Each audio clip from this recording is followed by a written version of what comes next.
सुबह के ध्यान सत्र में मैं स्वागत करता हूँ और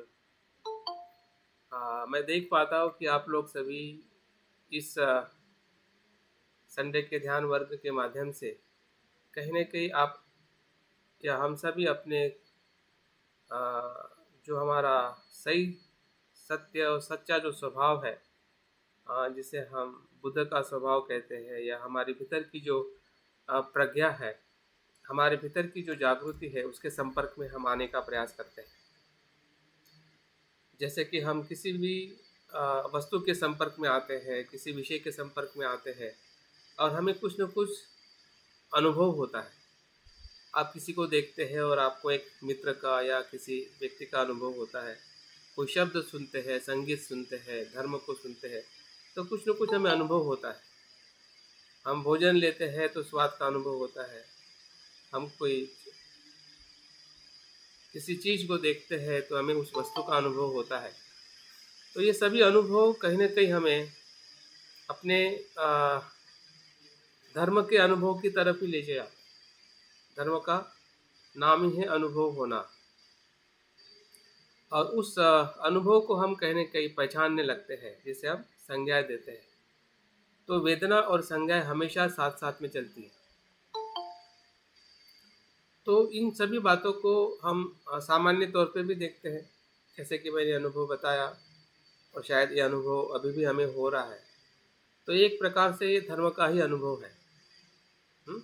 जो आप सुन रहे हैं, जो आप देख रहे हैं और जो आपको एक अनुभव हो रहा है, सुखद और दुखद, और उसको हम पहचान रहे हैं, विशिष्ट हमारे संस्कारों से या हमारी मानसिक अवस्था से, कि हाँ, ये मेरे लिए कुशल है, ये जो वाला धर्म है अकुशल है, या मुझे दुख दे रहा है, हो ना हो। तो ये सभी चीज़ें कहीं न कहीं हमें समझती है, और इस अर्थ से हमारे लिए धर्म जो है, ये शब्द जो है नया नहीं है। हाँ, उसके कुछ भीतरी लक्षण है, स्वभाव है, इसके के लिए हमें थोड़े समय की और ज़्यादा प्रयास करने की ज़रूरत है, और हम करते आ रहे हैं, हम नहीं कर रहे हैं। लेकिन बार वो प्रयास करना, हाँ, जैसे कि हमें किसी पत्थर को अगर तोड़े, तो वो एक प्रयास से नहीं टूटेगा। हमें निरंतर जागरूक समय एक दिन ऐसा आएगा कि वो पत्थर टूट जाएगा। तो यहाँ पे पत्थर जो है हमारा अज्ञान है, हमारी जो मिथ्या धारणाएं हैं, अस्तित्व को देखने की जो हमारी गलत दृष्टि है, मिथ्या दृष्टि है, यही पत्थर है। यही बंधनों का कारण है, जिस बंधन को हमें धर्म के अनुभव से समझना है कि उसका वास्तविक धर्म क्या है। जैसे जैसे हम धर्म के अस्तित्व को समझेंगे, वैसे वैसे हमारी प्रवृत्ति के साथ समझदारी है बढ़ते जाएगी, और हम क्षण प्रति क्षण उस न्यूरन को धीरे सी गैप बना देंगे, ऐसा उसमें रास्ता निकाल देंगे, कि वो रास्ता हमें निर्वाण की तरफ ले जाने वाला रास्ता रहेगा। मध्यम मार्ग कहते हैं, हम्म, जिसे हम मार्ग कहते हैं। तो निर्वाण का मार्ग सुनते हैं, समझते हैं, जिसे हम धर्म कहते हैं या बुद्ध की शिक्षा कहते हैं। तो इस समझना हमारे लिए बहुत ही सरल है। जो बुद्ध वचन में हम धर्म को समझते हैं, अगर पूरे बुद्ध की शिक्षा को अगर हम 3 शब्दों में, वाक्यों में अगर उसको निचोड़ करते हैं, तो अगर हम धम्मपद की गाथा या धम्म पालन की गाथा का अगर हम करते हैं, पापस्य करणम, कुशलस्य उपसंपदा, सचित्त परियोदपनम, एतम बुद्धान शासन। जितने भी अकुशल धर्म है, अकुशल कर्म है, अकुशल विचार है, अकुशल भावनाएं है, या जिसे हम दूसरे शब्द में पाप कहते हैं, काया, या उसको रोकना, उसको नष्ट करना, उसको होने नहीं देना, प्रावृत्त होना, यही सब पापस्य अकरणम है। अकरणम, नहीं करना। जो बुरा है, जो अकुशल है, जो दुख देने वाला है, ऐसे कोई भी काया से, वाणी से और मन से कर्म नहीं होने देना। और नहीं होने देने का दूसरा अर्थ है नहीं होते हैं अगर इंद्रिय संवर नहीं है, क्योंकि कर्म करने का जो द्वार जो है हमारे 6 इंद्रिय है। 6 इंद्रिय से ही कर्म। अगर आप काया से कर रहे हैं या वाणी से कर्म कर रहे हैं या मन से कर्म हो रहे हैं, वो सभी 6 इंद्रियों के द्वार से ही होता है। उसमें कोई मैं नहीं होता है, मैं होने से कर्म नहीं होता है। ये 6 इंद्रियों के आने वाले विषयों से ही कर्म होता है। उसमें मैं ऐसा कोई नित्य या एक ऐसा कोई तत्व सत्व या अस्तित्व नहीं है कि कर्म करता है। कर्म करता नहीं है, कर्म होता है। कर्म होता है से होता है इस 6 इंद्रियों के विषय के। वहाँ कर्म को हमें समझना है। बुद्ध की शिक्षा में अगर हमें कर्म को देखना है, धर्म को देखना है, और जो आज विषय लेके हम ध्यान करने वाले हैं वो इसी बात को थोड़ा हमें ध्यान के माध्यम से या चिंतन के माध्यम से हम उसको एक सुचारू रूप से एक पद्धति तौर पर उसको हम देखने का और समझने का प्रयास करने वाले हैं।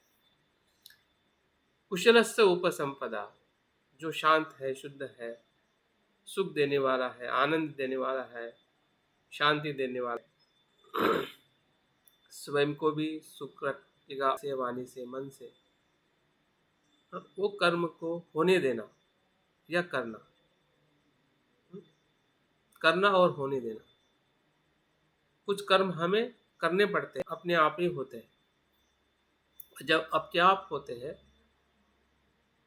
करते करते, जब जैसे कि कोई पक्षी जो होता है, अगर आपने पक्षी को, तो 2 प्रकार के कर्म उसके अस्तित्व में होते हैं। वैसे हमारे जीवन में पक्षी जब उड़ता है तो उसको पंख को हिलाना पड़ता है। अगर हिलाएगा नहीं तो उड़ नहीं पाएगा। और जब वैसे ही हमारे कर्म, हमें शुरुआत में कर्म करने पड़ते हैं, लेकिन वो कर्म तब वो आकाश में, जब हम नैसर्गिक तौर पे हम आचरण करते हैं, स्वभाव के तौर पे आचरण करते हैं और एक इच्छा से आचरण करते हैं। तो इच्छा से दान देना, इच्छा से कर्म करना, ये हमारे काया वाचा कर्म के कुशल कर्म होते हैं। लेकिन जब हम इच्छा नहीं होके भी दान देते हैं, स्वभाव से दान देते हैं कि ये मेरा स्वभाव है, क्योंकि सब कुछ अनित्य है, अनित्यता भाव को जान के जब हम कर्म करते हैं तो वो स्वाभाविक कर्म है, वो बंधन से रहित है। जब आप किसी इच्छा से कर्म करते हैं, तो वो बंधन से युक्त कर्म, वो दोनों कुशल कर्म है। लेकिन एक कुशल कर्म ऐसा है कि शुद्धता के तरफ लेके जाता है, और इसलिए तीसरा जो बताया, स्वचित्त परियोदपनम, चित्त करने वाले कर्म, चित्त की शुद्धता, और जिस शुद्धता से हमें मुक्ति मिलनी चाहिए, ऐसे कर्म। अगर हम ऐसे कर्म करेंगे जो मुक्ति नहीं मिलेगी या विमुक्ति की तरफ हम नहीं जाएंगे, तो बार बार हमारे संसार में आना बना।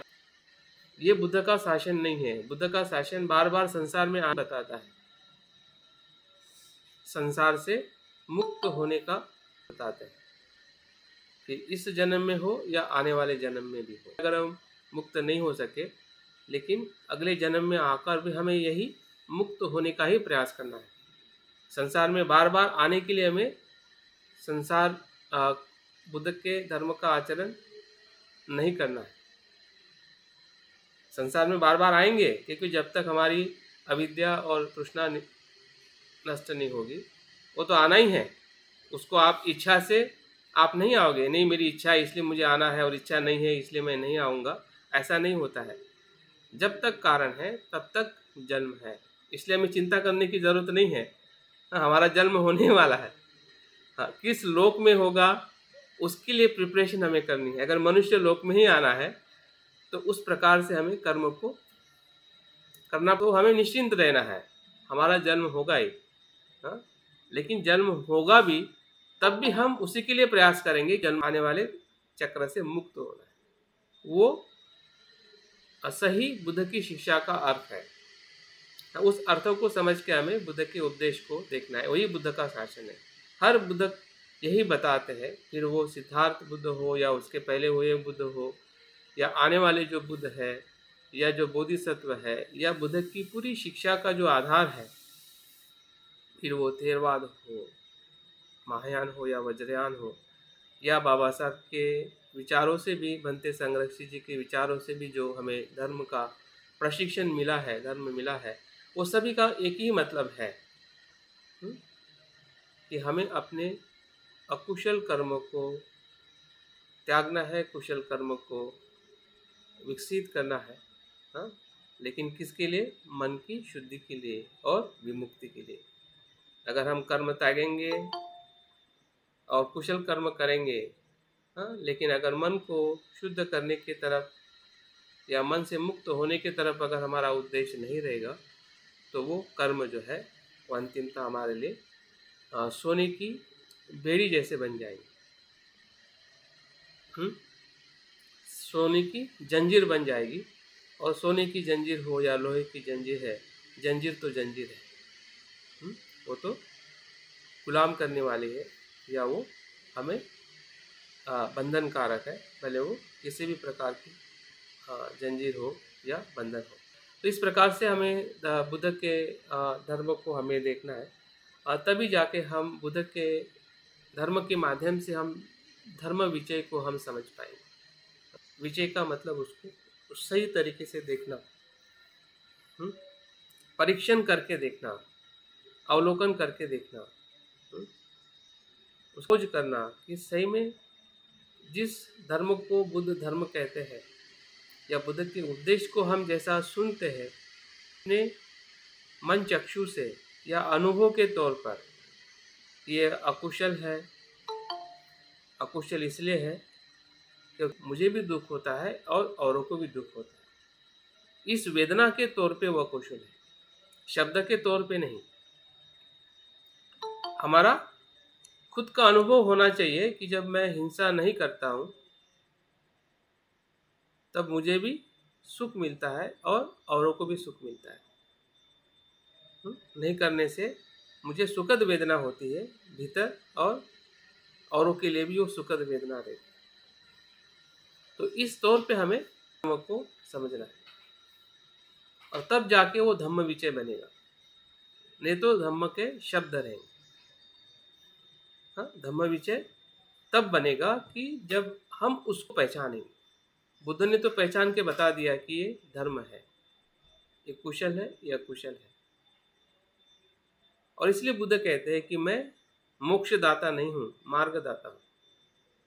इस शब्दों को हमने बार बार समझना चाहिए कि बुद्ध ऐसा क्यों कहते हैं, जबकि बुद्ध के हर एक शब्द में सत्य है, लेकिन उस सत्य की खोज जो है स्वयं को ही करो स्वभाव है, वो शब्द में पता नहीं चलेगा।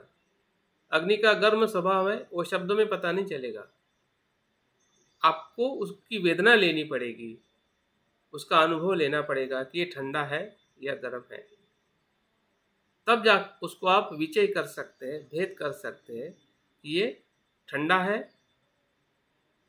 है उसका भी कुछ प्रमाण होता है लेने का, गर्म है उसका भी प्रमाण होता है।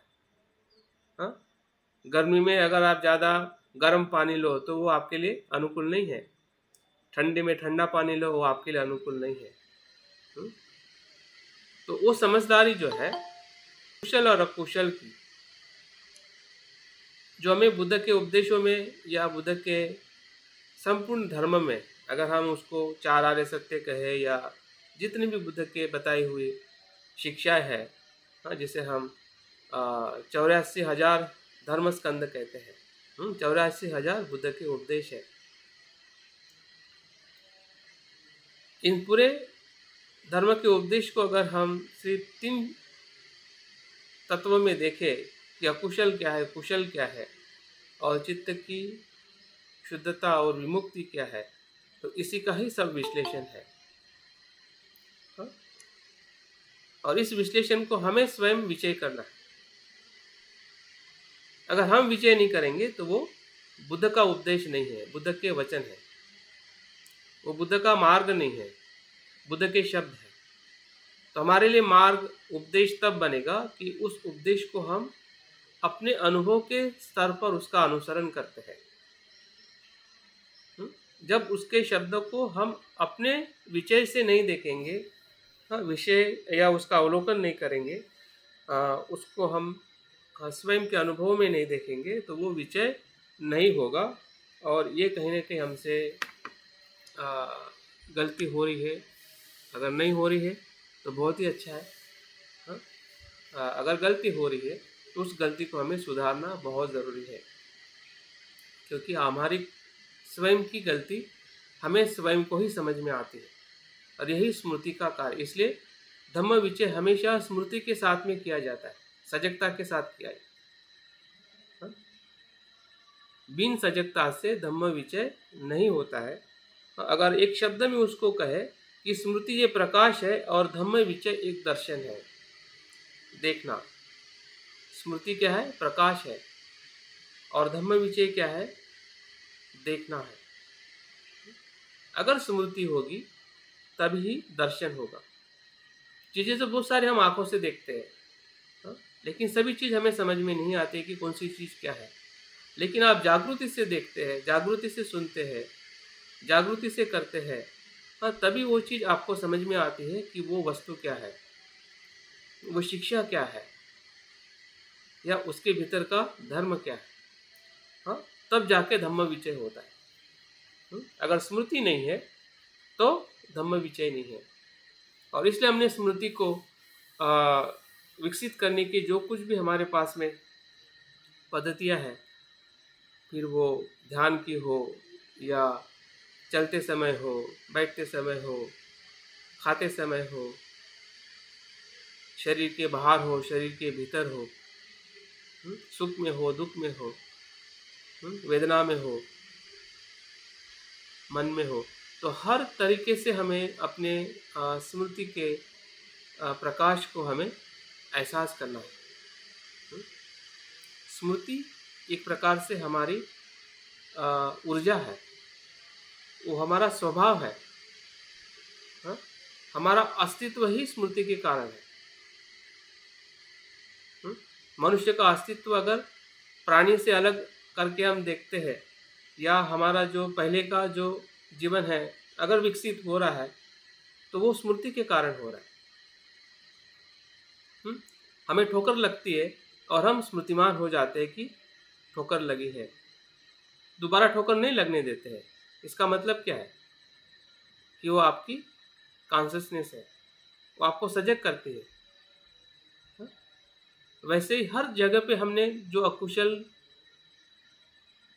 करते करते हम रुक गए हैं, फिर वो किसी प्रकार का भी अकुशल कार्य हो, अंधश्रद्धा का हो या फिर जातिवाद का हो या अज्ञान का हो या किसी भी प्रकार का, वाणी का हो, काया का हो या मन का हो, अगर वहाँ पे हम रुक गए हैं और हमने वहाँ से नया कर्म शुरुआत किया है, तो समझ जाइए कि वो कर्म इसलिए हो रहा है, इसलिए हम कर चुके हैं क्योंकि हम जागरूक हो गए हैं। जागृति को पहचानना बड़ी बात नहीं है। आप अपने भीतर की जागृति को पहचान सकते हैं, और इसलिए उसको भंते कहते हैं कि जागृति की जागृति रखना ही आध्यात्मिक जीवन की शुरुआत है। इसकी जागृति हमें रखनी बहुत ज़रूरी है कि हम जागरूक हो रहे हैं। अगर वो जागृति नहीं है तो धम्म विचय भी नहीं होगा। फिर हम शब्दों को ही धर्म मान बैठेंगे, और शब्द धर्म नहीं है। धम्म विचय धर्म है। जब विचय करके उसको हम देखते हैं स्मृति के प्रकाश में, तब वो धर्म जो है प्रकट होता है। विचय करके अगर हम नहीं लेते हैं तो वो धर्म जो है सिर्फ शब्द है, भ्रम है, और हमें कुछ क्षण के लिए सुख दे सकता है। वो एक प्रकार का नशा है। फिर वो नशा है, अंधश्रद्धा है। भले हम अंधश्रद्धा को नहीं मानते, लेकिन हम अंधश्रद्धा में ही हैं। अगर हमने तीसरा बंधन देखा है, एकदम विचिकित्सा, हाँ, विचिकित्सा का मतलब क्या है? शंका कुशंका। किसके ऊपर? बुद्ध धम्म संघ के ऊपर। और जब आपको धम्म के ऊपर ही शंका है, अस्पष्टता है, तो अंधश्रद्धा ही हुई ना फिर। भले बाकी धर्म में अंधश्रद्धा दूसरे स्वरूप की है, लेकिन हमारे जीवन में जो अंधश्रद्धा है या विचिकित्सा है, हाँ, शंका है, अविश्वास है, तो उस बात को हमें समझने की जरूरत है। तो कहाँ पे है? इसी जगह पर है। और बुद्ध अपने आप ईश्वर बन जाते हैं जब हम बुद्ध को रूप में देखते हैं। हाँ? बुद्ध के अरूप को नहीं देखते हैं, उसके गुण धर्म को नहीं देखते हैं, तो ईश्वर बनने में ज्यादा समय नहीं लगता है, भले हम ईश्वर को नहीं मानते हैं। ईश्वर का दूसरा मतलब यह है कि उस पर आधारित हो जाना। हम बुद्ध पे आधारित होते हैं। बुद्ध ने नहीं कहा कि मुझ पे आधारित हो, बुद्ध ने कहा कि अपने आप पे आधारित हो। अत्तदीप भव बुद्ध ने कहा है। तो अत्त क्या है? अत्त का मतलब आपके जो प्रज्ञा का स्व है, उस पे आपको आधारित होना है। धम्म विजय का जो स्व है, उस पे आपको आगे जाना है, नहीं कि बुद्ध के रूप को या बुद्ध के शब्द को हमें आधार नहीं बनाना है। जब हम विजय करते हैं तब वो हमारा आधार बनता है। स्मृति के साथ विजय करते तब वो हमारा आधार बनता है। स्मृति के साथ जब हम विजय नहीं करते तो वो किसी और के आधार पर हम अपना आध्यात्मिक जीवन जीना चाहते हैं। तो इसको हमने खास देखना है। बुद्ध के उपदेश में अगर हमें उसको देखना है, दूसरे अर्थ में हमने धर्म को वस्तु मात्रा के गुण धर्म में देखना है कि उसका जो स्वभाव जो है, उसका दूसरा नाम ही धर्म है। भले वो बुद्ध के शब्द में कहीं पे भी नहीं आया होगा, फिर भी वो धर्म है। बुद्ध स्वयं ही कहते हैं, हाँ, कि जो धर्म है जिसको मैंने अनुभव किया है वो पहले भी था, अभी भी है और बाद में भी रहेगा। मैं रहूं या ना रहूं, सिद्धार्थ बुद्ध रहे या ना रहे, फिर भी धर्म पहले ही था, सत्य पहले ही था। तो वो उस स्वभाव को हमें समझना है कि वो कौन सी बात है कि जो पहले था, अभी भी है और कल भी रहेगा। हाँ, तो उसका जो मूल स्वभाव जो है, हाँ, उस धर्म को पहचानना ही धम्म विजय है। तो ऐसा क्या है? तो अनित्य, अनात्म, दुख और निर्वाण जो है, ये तीनों जो धर्म, चारों धर्म जो है, वो हमेशा है।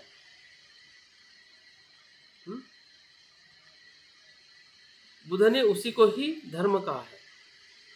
उसी धर्म का बुद्ध ने अनुभव किया है, जिसको हम बुद्धत्व कहते हैं, जिसे हम निर्वाण कहते हैं, हाँ, जिसे हम धर्म काया कहते हैं, तथागत कहते हैं, हाँ, बोधिचित्त कहते हैं, आलय विज्ञान, जितने भी नामों से हम जानते हैं, वो सब कुछ उसके उस धर्म को समझना ही धर्म विषय है। मूल धर्म को या मूल स्वभाव को समझना ही धर्म विषय है। उस अर्थ से भी हमने धर्म को देखना चाहिए, जिसे हम दूसरे भाषा में शून्यता कहते हैं। प्रतीत्य समुत्पन्न होना धर्म है। इस अर्थ से धर्म को हमें पहचान में देखना पड़ेगा, उसका अवलोकन करना पड़ेगा, परीक्षण करना पड़ेगा, तब जाके हम धर्म का विषय और सूक्ष्मता से कर पाए। बुद्ध के वचन को समझ के तो करना ही है, लेकिन उसके साथ साथ हमें उसकी जो अंतिम और उसकी जो मूल जो उसका धर्म है, उस अर्थ से भी हमें उसका विवेचन करना है, उसका अनुभव करना है। हमारी जो मानसिक अवस्था है, उस मानसिक अवस्था को पहचानना भी धर्म विषय है। अभी तक हमने दो अर्थ से देखा है कि बुद्ध के अनुभव में हम धर्म को ढूंढ रहे हैं। हाँ, जो बुद्ध ने कहा है उसके आधार पे हम धर्म को ढूंढ रहे हैं। हाँ, लेकिन वही आधार नहीं हमने बनाना चाहिए, हमने अपने स्वयं का भी आधार हमने बनाना चाहिए कि मेरी अभी की मानसिक अवस्था मैं पहचान पा रहा हूँ क्या। क्या मुझे द्वेष आ रहा है तो मैं द्वेष को पहचान पा रहा हूँ, मुझे में मैत्री आ रही है तो मैत्री को मैं पहचान पा रहा हूँ। अपने स्वयं के अनुभव पर अपनी मनोअवस्थाओं का अवलोकन करना। हुँ? उसमें फिर बुद्ध के शब्द की भी जरूरत नहीं है, हमने स्वयं का आधार लेना चाहिए कि मैं अपने आप द्वेष को देख रहा हूँ क्या। बुद्ध ने क्या कहा है, बुद्ध का अनुभव क्या है, उनका वो श्रेष्ठ अनुभव है जिसे हम संपूर्ण अनुभव कहते हैं। लेकिन मेरे जो कच्चे अनुभव में या मुझे जितना समझ में आ रहा है, क्या उस अनुभव पर भी मैं देख पा रहा हूँ क्या, मुझे समझ में आ रहा है कि ये द्वेष है, ये मैत्री है। क्योंकि हमारा स्वयं के अनुभव को हम हमेशा इग्नोर करते हैं। बचपन से जो हमने द्वेष किया है, बचपन से जो हमने लोभ किया है, हाँ, उसी के आधार पे हमने अपना स्वभाव बनाया है, हमारा चरित्र जो बना है, हाँ, उस चरित्र को हम नहीं पहचानते हैं कि मैं किस चरित्र का हूँ। मेरा लोभ चरित्र है, द्वेष चरित्र है, श्रद्धा चरित्र है, प्रज्ञा चरित्र है, हाँ, किस चरित्र से मैं बन गया हूँ या मैं मेरा मन बन रहा है। चरित्र को पहचानना ये धम्म विचय है, और ये चरित्र को पहचानने के लिए हमें स्वयं के अनुभव का ही अवलोकन करना पड़ेगा।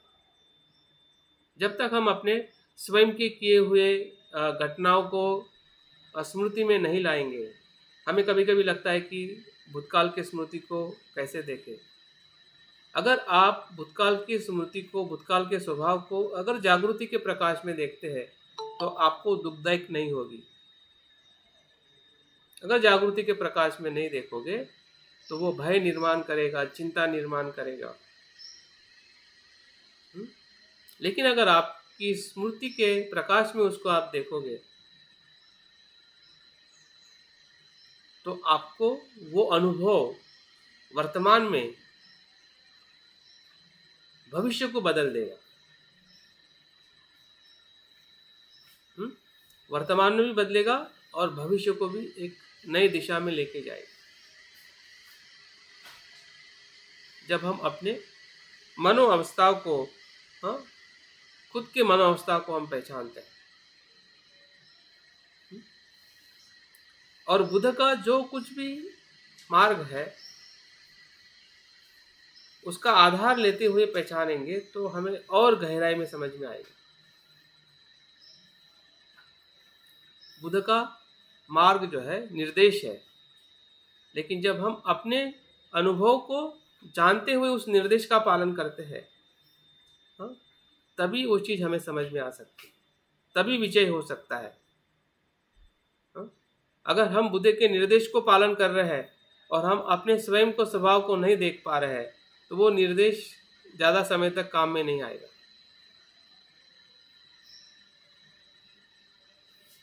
वो धर्म विजय नहीं होगा। हम सिर्फ धर्म का ही आचरण, संस्कारित आचरण कर रहे हैं, संस्कारित तौर पे हम आचरण कर रहे हैं। लेकिन जब हम अपने स्वभाव को जानकर जब आचरण करते हैं, उसको पहचानने के लिए उसको बार बार समझते हैं कि बुद्ध क्या कहना चाहते हैं, मेरे मन की अवस्था के बारे में बुद्ध क्या कहना चाहते हैं। बुद्ध के धम्म के प्रकाश में मेरी जागृति और धम्म विजय को मैं कैसे देख रहा हूँ, मनोअवस्था को कैसे देख रहा हूँ।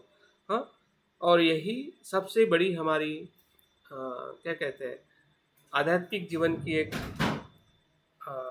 पहचान है कि हम अपने आध्यात्मिक जीवन को हम आगे लेके जा सकते हैं। अन्यथा आध्यात्मिक जीवन सिर्फ शब्दों में ही बंधा रहेगा, और हम शब्दों में ही आध्यात्मिक जीवन को, को बोलते हैं ना कि कागज़ की नाव, हाँ, कागज़ की नाव पर हम आगे दूसरे किनारे पे नहीं जा सकते हैं। तो शब्दों की नाव पर हम तैर के आगे नहीं जा सकते। शब्दों की नाव किनारे पे कुछ समय में ही डूब जाएगी और हमें पता भी नहीं चलेगा कि हम कैसे डूब गए। अगर पता चल जाता है तो वो भी एक जागृति का ही अनुभव है, डरना नहीं है। भले हम अभी शब्दों की नाव बना के चला रहे, लेकिन अगर हमें एहसास हो जाए कि हाँ, शब्दों की नाव पे ही मैं चल रहा हूँ, हाँ, शब्दों की नाव पे हमें नहीं चलना है, हमारे स्वयं के मनोअवस्था के नाव पे चलना है। मनोअवस्थाओं को पहचानते हुए हमें संसार के या भव सागर को पार करना है, क्योंकि ये भव जो है, संसार जो है, हाँ, ये मन ने ही बनाया है। मन के अस्तित्व से ही सभी धर्म निर्माण होते हैं, और धर्म और मन हमेशा साथ साथ चलता है। जहाँ पे धर्म है वहाँ पे मन है, जहाँ पे मन है वहाँ पे धर्म है। हाँ? मन को भी आप आत्मा नहीं कह सकते हैं। हाँ? कि मन का भी अस्तित्व बिन धर्म से नहीं है। इसलिए वो मन भी आत्मा नहीं है, नित्य नहीं है। भले वो मुख्य है, मुख्य होना मतलब नित्य होना नहीं है, मैं होना नहीं है। हाँ? तो उसका स्वभाव भी कैसा है, मैं से मुक्त है। हाँ? वो अनात्म है, वो अनित्य है। तो उस लक्षण के आधार पर जब हम अपने मन और मन की अवस्था को हम देखते हैं और उसका आधार बनाते हैं, मन का आधार बना के अगर हम चलते हैं, हाँ, मतलब हमारे ही मन की अवस्था को जब हम पहचानते हैं तब मन हमारा आधार बनता है। अगर मन की अवस्था को हम नहीं पहचानते हैं तो शब्द हमारा आधार बनता है। तो दोनों हमें समझ में आना चाहिए, और दोनों को समझना ही जागृति का ही अनुभव है। जैसे दोनों चीज समझ में आएगी कि हमारा मिथ्या दृष्टि क्या है और सम्यक दृष्टि क्या है, तो वो जागृति हमें धीरे धीरे धम्म विजय की सफलता में लेके जा सकती है, जिसे हम प्रज्ञा कहते हैं। अगर हमें गलती कहाँ पे कर रहे हैं वही समझ में नहीं आ रही है, तो धम्म विजय वैसे भी नहीं होगा, और धम्म विजय नहीं होगा तो प्रज्ञा भी हमारे लिए सिर्फ शब्द रहेगा, निर्वाण भी हमारे लिए शब्द रहेगा, और बुद्धं शरणं गच्छामि भी हमारे लिए सिर्फ शब्द मात्र रहेगा। हम बुद्ध की भी शरण में जाकर भी नहीं जा सकते। शरीर वाणी से हम हजारों बार शरण गमन कर चुके हैं और करते रहेंगे। हाँ? लेकिन मन की अवस्था को अगर हम नहीं समझ पाए, हाँ, तो संपूर्ण जो शरण गमन जो है, हाँ, वो हम नहीं कर पाएंगे। इसका जो दुख है, इसकी जो समस्या है, वो हमें समझ में आना भी जागृति ही है। ये हमारी समस्या है, ये हमारा दुख है, आध्यात्मिक दुख है। आध्यात्मिक समस्या है कि हमें इसको समझ के आगे बढ़ना है। जैसे संसार में दुख है हमें समझ में आता है, वैसे आध्यात्मिक जीवन में भी कुछ हमारी समस्या होती है, सम्यक दृष्टि और मिथ्या दृष्टि समझने की समस्या, शब्द और अनुभव के स्तर को भेद करने की समस्या। अगर इसमें हमें भेद नहीं किया, तो ये विवेचन नहीं किया, हमें विचय नहीं किया, तो हमेशा हमारे जीवन का आधार शब्द ही रहेगा। और शब्द का आधार हमें भव सागर पार नहीं करा सकता है। जैसे मंत्र भी कहते हैं, तो मंत्र शब्द नहीं, अनुभव है, तरंग है, मन के तरंग है, शब्दों के तरंग नहीं है। शब्दों में तरंग नहीं होते।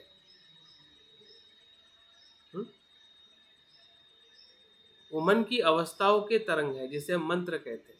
मन की सुरक्षा करना, मन को सुरक्षित करना, मन को शुद्ध और विमुक्त करने का नाम मंत्र है, शब्द मंत्र नहीं है। और इसलिए बहुत सारे जगह पे कहा जाता है कि मंत्र का कोई शब्दों का अर्थ नहीं होता है। हम निकाल लेते हैं उसका अर्थ क्या है, लेकिन उसका शाब्दिक कोई अर्थ नहीं है जिसे हम मंत्र कहते हैं। वो मन की अवस्थाओं का अनुभव है। जब उस अवस्था में हम प्रवेश करते हैं तो अपने आप ही वो बोधिसत्व या वो तत्व जो है, हाँ, उसके संपर्क में हम आ जाते हैं। अगर मन की अवस्था नहीं है तो शब्द सिर्फ एक शब्द मात्र है। तो इन सभी चीज़ों को हमने धम्म विचय में लाके हमने उसको पहचानना चाहिए कि हम क्या कर रहे हैं, हमसे क्या हो रहा है। हाँ, मिथ्या दृष्टि के आधार पर हो रहा है या सम्यक दृष्टि के आधार पर हो रहा है। सम्यक दृष्टि का मतलब ये है कि बुद्ध के शब्दों को हमें भेदना है, अपने स्वयं की मन के अवस्था के आधार पर हमें धर्म का अनुभव करना है, उसके लक्षण को समझना है। यही धम्म विचय है। तो हम उसको 4 पद्धति में करने वाले हैं, 4 स्तर पर हम आज का ध्यान करने वाले हैं। मुझे लगता है कि इतना पर्याप्त है। जो आज हम जो चिंतन करने वाले हैं, धम्म विचय को हमने कैसे देखना है, क्यों देखना है, उसका अर्थ क्या है, इन सभी बातों को थोड़ा हम जान लिए हैं। अब इसी के आधार पर हम 4 स्टेप पे ध्यान करने वाले हैं। पहले स्तर पर हम धम्म तत्व के स्वरूप को समझेंगे। जो अभी तक मैंने बताया है कि धम्म क्या है, धर्म का तत्व क्या है, किसे हम धर्म कहते हैं, उसका थोड़ा हम भीतर अपनी मानसिक अवस्थाओं को या उसके तत्व को समझने का हम प्रयास करेंगे पहले चिंतन में। दूसरे स्तर में हम जो अकुशल धर्म का मूल है, इसमें हमें 3 बातें देखनी है। अकुशल धर्म का मूल देखना है, कहाँ से वो उत्पन्न होता है, उसका स्रोत क्या है। अकुशल जितने भी मन की अवस्थाएं हमारे मन में आती है, और उसकी कारण परंपरा क्या है। स्रोत को तो देखना ही है कि कोई अगर नदी आती है तो हिमालय पर्वत से होके आती है। तो जो भी अकुशल जो है लोभ द्वेष मोह के स्रोत से आता है, लेकिन बाद में भी उसकी बहुत सारी कारण परंपरा होती है। तो कारण परंपरा क्या हो सकती है, जैसे कि हमारे 6 इंद्रिय और उसके विषय के संपर्क का होना, यह उसकी कार्य परंपरा है। सिर्फ उदय से सब कुछ नहीं होता है, उसके बाद में भी उसकी कुछ श्रृंखला होती है, उसको भी जानना, और उसका होने वाला परिणाम क्या है। जब द्वेष हम उत्पन्न होता है किसी को देखने से, किसी को शब्दों को सुनने से, या कुछ खाने से, कुछ परिस्थिति आने से, तो द्वेष आने से परिणाम क्या होता है। हमारे कुछ भूतकाल के अनुभव, उसको हम देख सकते हैं। हमारे भूतकाल के जो संबंध है, उसको हम पहचान सकते हैं कि इसके भीतर यही मूल था, और इसी कारण परंपरा से ये परिणाम मेरे जीवन में आया है या आता है। इतना ही नहीं, उसके बाद में उसको हमें उसके 3 लक्षण में भी देखना है कि वो अनित्य है, अनात्म है और वो दुख है। इसलिए वो ना मैं हूँ, ना मेरा है, ना वो मेरा आत्मा है। तो हम पूरी तरह से इस अकुशल मनोअवस्था से हम मुक्त हो सकते हैं अगर इस प्रकार से उसका हम धम्म विचय करके देखते, मूल स्वरूप में, उसके कारण परिणाम में, विपाक में और उसके लक्षण में, तब वो धम्म विचय होगा अकुशल धर्म का। फिर तीसरी अवस्था में हम देखेंगे कुशल धर्म का, देखेंगे उसका मूल क्या है, उसकी कारण परिणाम क्या है। जब हमें मैत्री से हम कोई कर्म करते हैं तो उसका परिणाम क्या होता है। दान करते हैं, ध्यान करते हैं, अभ्यास करते हैं, ये सभी हमारे कुशल कर्म है, कुशल धर्म है। कुशल धर्म को हम कर्म भी कह सकते हैं और धर्म भी कह सकते हैं, क्योंकि मन का विचार ही कर्म में अभिव्यक्त होता है। फिर काया से होता है या वाणी से होता है, जिसे हम कर्म कहते हैं या आचरण कहते हैं। तो उसका परिणाम उसे हम देखेंगे, और साथ में उसका भी लक्षण वही है कि जो अकुशल धर्म का है। वो कर्म परिणाम में अलग अलग हो सकते हैं, लेकिन लक्षण में वो अलग अलग नहीं है। वो धम्म विचय हमारे लिए बहुत ही मन की शुद्धता और विमुक्ति की तरफ लेके जा सकता है। अगर लक्षण को हम नहीं देखेंगे, तो वो विमुक्ति की तरफ लेके नहीं जाएगा, वो बार बार हमें कर्म बंधन में ही लेके आएगा। अगर लक्षण को हम देखते हैं कि वो ना मैं हूँ, ना मेरा है, ना मेरा आत्मा है, वो अनित्य, अनात्म और दुख है। इस बुद्ध के वचनों को आप सर समान बता रहे हैं, तो दुख अनित्य अनात्म, इसमें दुख कैसे हुआ कुशल धर्म से? कौन सा कुशल धर्म से? हाँ, जो परिणाम के रूप में परिणाम के रूप में तो वो सुख है। परिणाम के रूप में सुख है, सुख है, नहीं होगा, दुख नहीं है। तो अनित्य अनात्म जरूर होगा फिर। हाँ, नहीं वो, लेकिन लक्षण के रूप में वो भी कर्म जो है दुख ही है, अगर उसको आप पकड़ के रखते हैं। मैं कहते हैं जो कुशल कर्म भी जो है वो दुख तब है कि जब उसको आप सुख कहते हैं। वो सुख भी नहीं है, वो संपूर्ण सुख नहीं है। संपूर्ण सुख तो निर्वाण है। अगर आपने कुशल कर्म के परिणाम को ही सुख मान लिया तो फिर तो निर्वाण सुख नहीं हो सकता है ना। ठीक है सर। तो इस अर्थ से वो दुख है। उस सुख में भी मर्यादा है, संपूर्ण सुख नहीं है। सुख जरूर है, ध्यान से हमें सुख मिलता है, लेकिन वो संपूर्ण सुख है क्या? ध्यान के बाहर आते तो हम दुखी हो जाते हैं। यानी सुखद वेदना भी दुख है, ऐसा है क्या सर? हाँ, उस अर्थ से वो दुख है क्योंकि वो संपूर्ण आपको सुख देने वाली नहीं है। संपूर्ण सुख नहीं, उसमें सुख है लेकिन संपूर्ण नहीं है, हमेशा के लिए नहीं है। तो हमेशा का सुख किसमें है? निर्वाण में है। इस अर्थ से वो दुख है, लक्षण के अर्थ से दुख है। ठीक है, परिणाम के अर्थ से वो सुख है।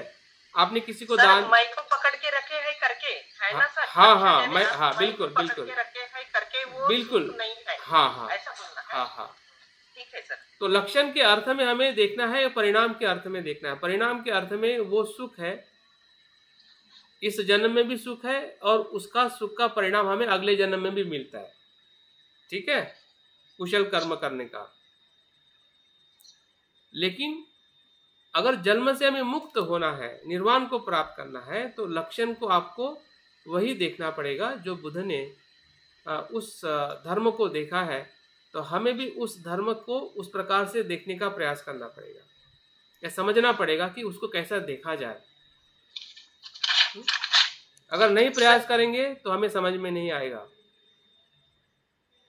ये इससे तो ये बात हो रहा है सर कि ये केवल दुख, अनित्य और अनात्म का ही अनुभव लेने से आदमी निर्वाण में चला जाएगा। बिल्कुल जाएगा, उसका अर्थ ही वो है। निर्वाण के तरफ जाने का ही दूसरा अर्थ है तीन लक्षण का अनुभव करना। मूल धर्म ही तीन लक्षण है, और उसको हमें कुशल धर्म में भी देखना है और अकुशल धर्म में भी देखना है। तो इससे क्या होगा कि अकुशल धर्म का भी हमें भय नहीं लगेगा और कुशल धर्म के प्रति हमारी आसक्ति नहीं होगी। कुशल अकुशल धर्म से भी हम नहीं डरेंगे, भले कितना द्वेष आ रहा हो या हमारे कितने भी बुरे कर्म हो, क्योंकि हमें पता है कि उसका परिणाम क्या है और कैसे उसको रोकना है। और रोकने के पीछे जो सूक्ष्म जो उसका अनुभव है अनित्यता का, वो हमें पूरे भय से मुक्त करेगा। फिर वो भूतकाल का कर्म हो या कुछ हमारे कर्म वर्तमान में भी हो रहे हैं, उन सभी कर्मों के भय से, चिंता से हमें मुक्त करेगा जब उसको हम अनित्य और अनात्म भाव में उसको देखेंगे। क्योंकि हम मन की उस गहरे अवस्था के धर्म को देख रहे कि उसका स्वभाव क्या है, उसका विवेचन कर रहे हैं। और इसलिए कुशल और अकुशल धर्म को हम देखने के बाद चौथे इसमें हम पंचस्कंद के मूल तत्व को देखेंगे। उसी प्रकार से उसका भी कारण परिणाम क्या है और उसका लक्षण क्या है। सर, मैं हाँ कहना चाहती हूँ कि पहली बार आपने बताया था कि इनसे भी पहले कि 3 कारण अनित्य, दुःख, अनात्म, तो चौथी बात बताई, तो क्या ये पंचस्कंद ही है? हाँ हाँ, उसी को लास्ट में देखने वाले हैं, चौथे स्टेप में हम। अच्छा, वो चौथी बात मैं समझी नहीं सर, समझ में नहीं आई, पकड़ में नहीं आई थी। अब आपने मध्यस्कंद बोला तब समझ में आई। हाँ हाँ, और चौथी। अनित्य और पंचस्कंद। हाँ हाँ, उसको भी वैसे ही देखना है धम्म विजय के माध्यम से, जैसे हमने कुशल और अकुशल धर्म को देखा है, ठीक है, या कुशल और अकुशल मानसिक अवस्था को देखा है। इसका मूल क्या है? पंचस्कंद ही तो है। ये कहाँ पे निर्माण होते हैं? अपने आप तो कोई मनोवस्था निर्माण नहीं होती है, उसके पीछे आपके पंचस्कंद है, जिसे हम नाम रूप कहते हैं, शरीर और मन कहते हैं।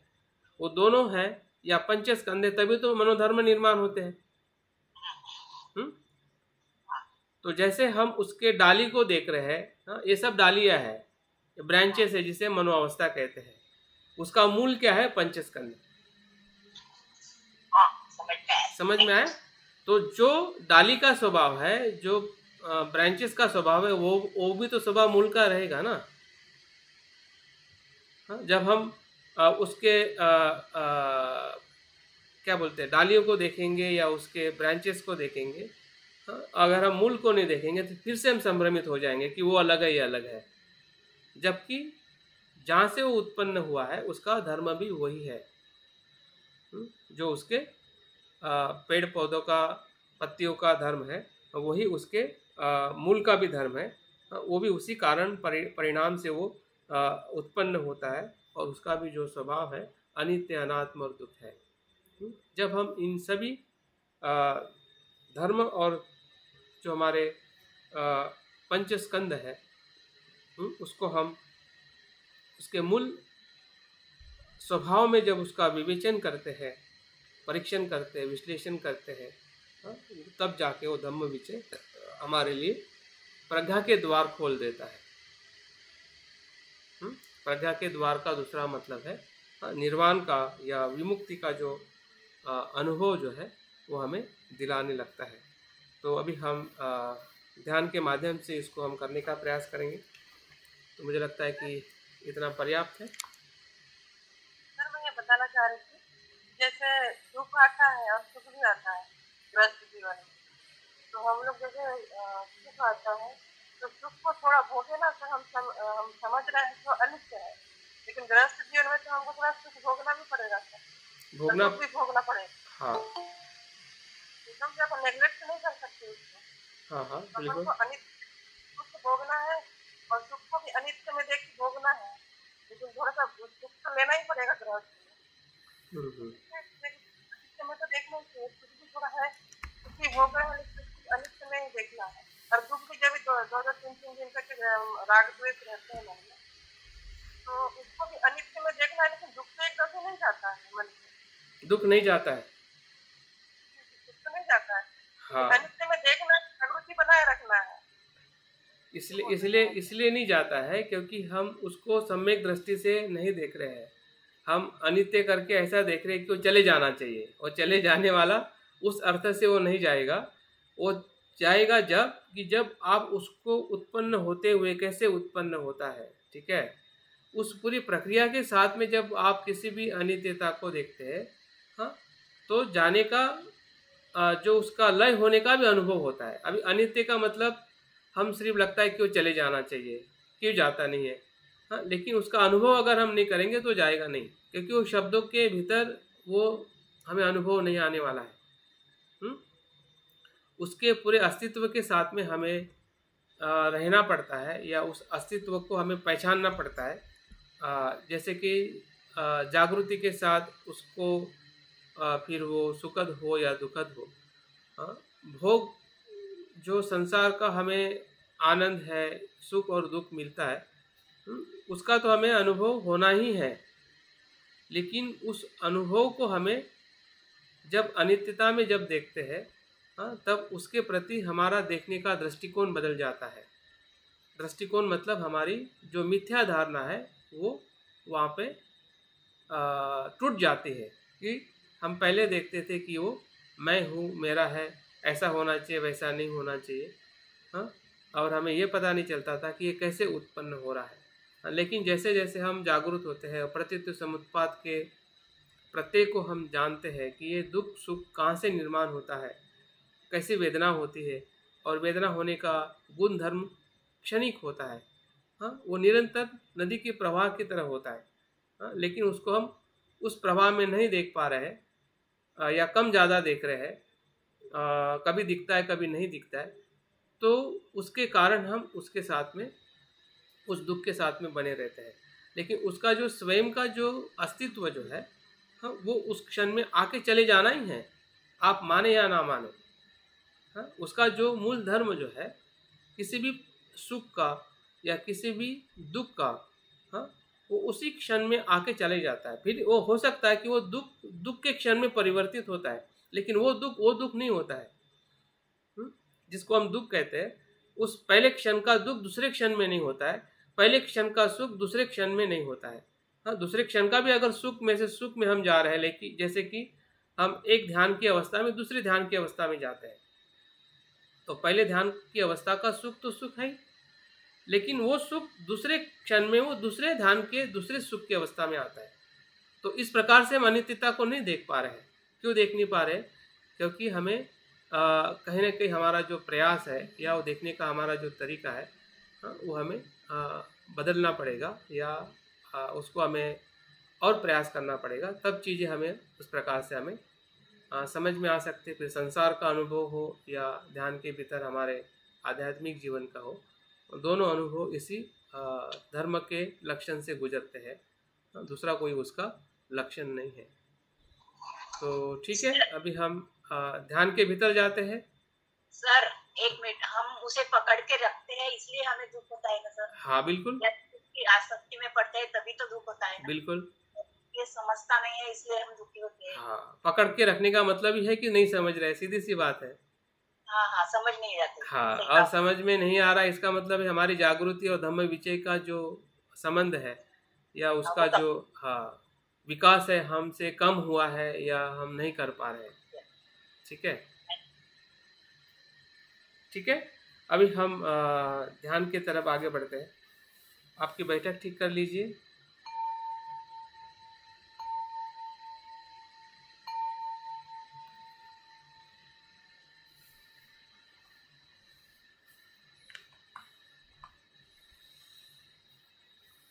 जो कुछ हमने सुना है, उस सभी शब्दों के भीतर हमारा ही मन है।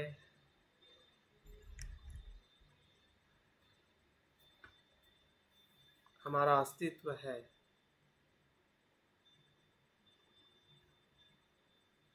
शब्द हमें मार्ग दिखाते हैं, लेकिन वो मार्ग नहीं है। हमारी जागृति मार्ग है,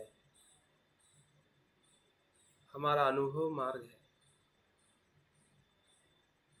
जैसे हम शब्दों को सुनते हैं कि हम सुखद बैठक में बैठे, तो ये शब्द नहीं है, आपका स्वयं का अनुभव है कि आपका शरीर सुखद ऐसी अवस्था में बैठा है।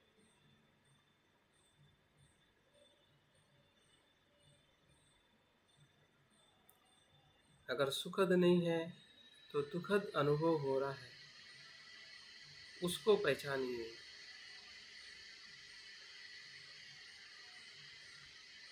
और जहाँ पे भी दुखद ऐसा अनुभव हो रहा है, वेदना हो रही है,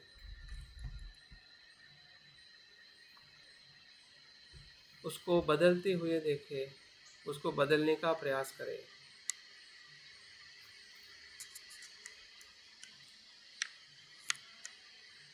बैठक को सुधार लीजिए, तब जाके उस वेदना से हम मुक्त हो सकते हैं।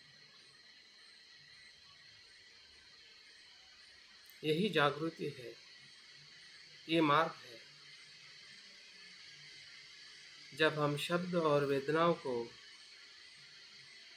पहचानते हैं, जानते हैं, उसमें सुधार करते हैं, वो सुधार करना ही जागृति है, क्योंकि हम जागरूक हो रहे हैं शरीर और शरीर के वेदनाओं के प्रति कि हमारी बैठक कैसी हो।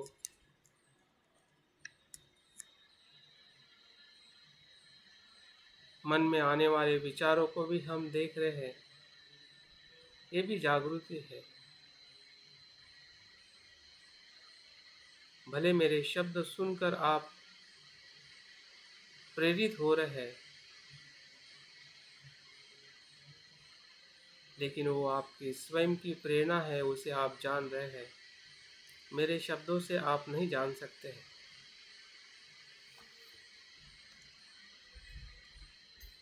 मेरे शब्द सिर्फ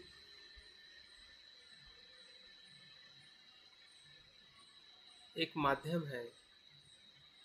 बुद्ध के शब्द भी एक माध्यम है। जानना तो हमें स्वयं ही है, और हम स्वयं ही जानते हैं। मन में आने वाले विचारों को, उस विचारों में ध्यान का विचार, ध्यान का छंद हम पहचान पा रहे हैं।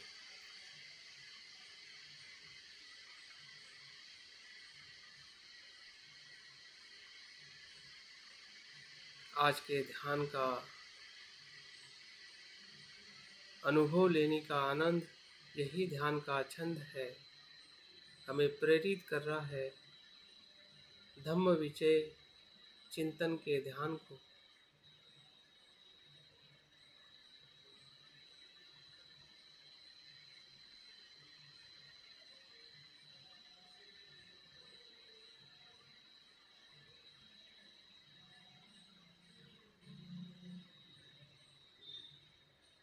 जिस मार्ग पर मुझे चलना है वो बुद्ध से आया है, धम्म से आया है, संग से आया है।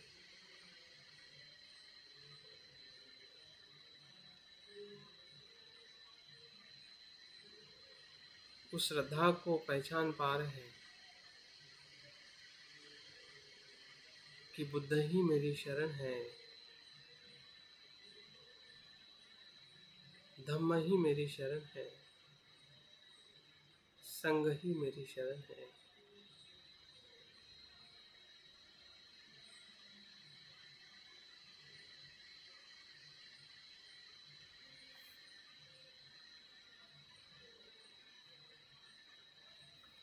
हमारी श्रद्धा, हमारी जागृति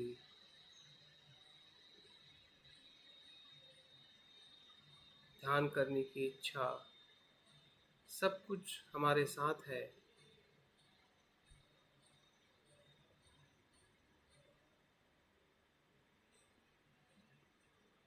जो ध्यान के भीतर प्रवेश करने के लिए हमें मदद कर सकता है।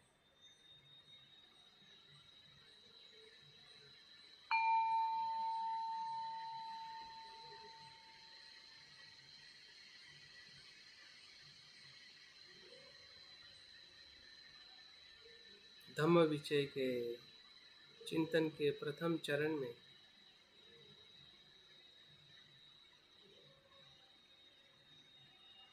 जो हमारी जागृति है, श्रद्धा है,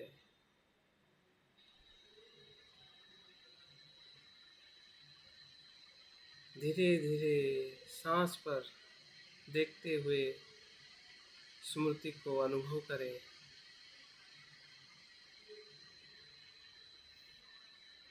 जिस धम्म विचय के प्रवास में मुझे चलना है वो स्मृति से ही शुरू होता है।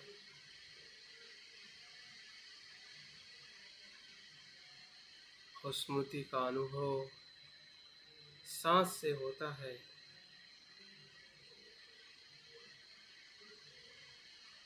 कि जो हमें वर्तमान में ले आता है, सांस का आना, सांस का जाना, इसकी स्मृति हमें वर्तमान में ले आती है।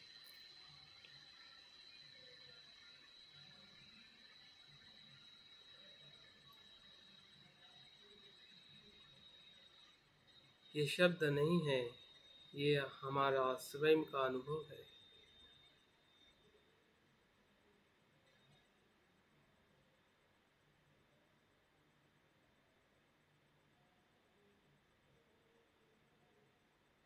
क्षण प्रतिक्षण सांस का आना जाना,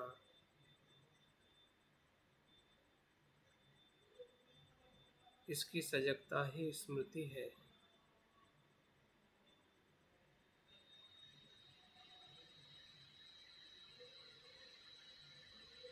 धीरे धीरे पूरे शरीर के प्रति हम सजग हो रहे हैं। सांस पूरे शरीर में क्षण प्रतिक्षण आ रहा है और जा रहा है।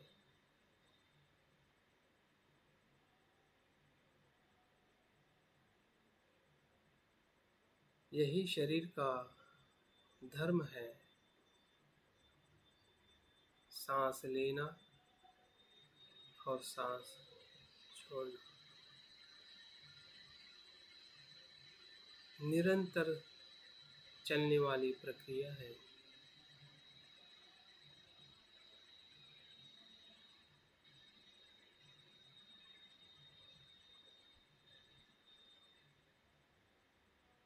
जैसे हम सांस को देख रहे हैं, वैसे ही शरीर के धर्म को भी हम देख रहे हैं।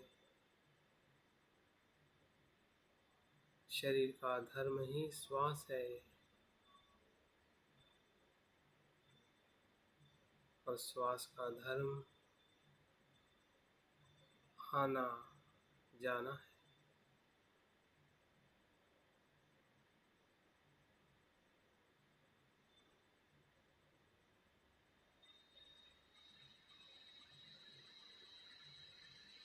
धीरे धीरे हम धर्म के तत्वों को पहचान रहे हैं। काया की स्मृति से काया का धर्म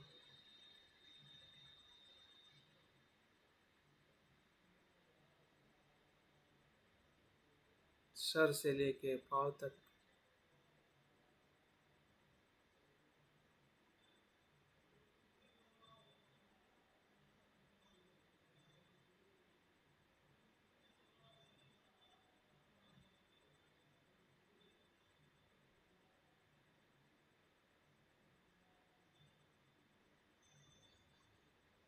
वैसे ही मन के धर्म को भी हम देख रहे हैं। मन में होने वाली वेदनाएं, संज्ञाएं, संस्कार, विचार, कल्पना, भावना, ये सभी धर्म के विभिन्न स्वरूप है।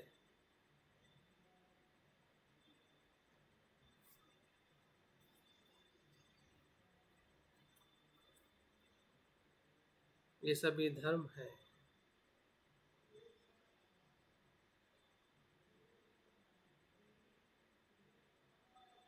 फिर वो शरीर का धर्म हो या मन का।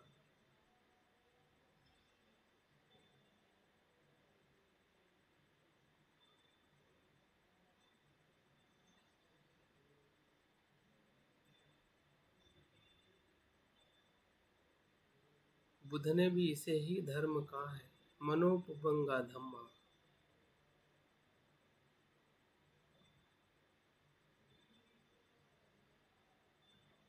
जो बुद्ध के वचनों में है वही हमारे भीतर है, और जो हमारे भीतर है वही बुद्ध के वचनों में है।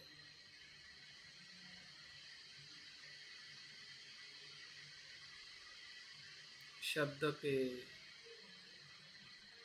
आधार को छोड़ दीजिए, मन के आधार पर मन को पहचानिए।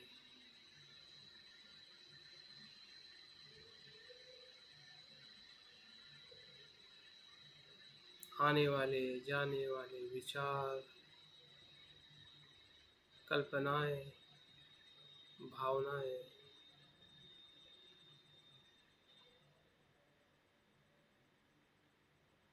सभी धर्म हैं।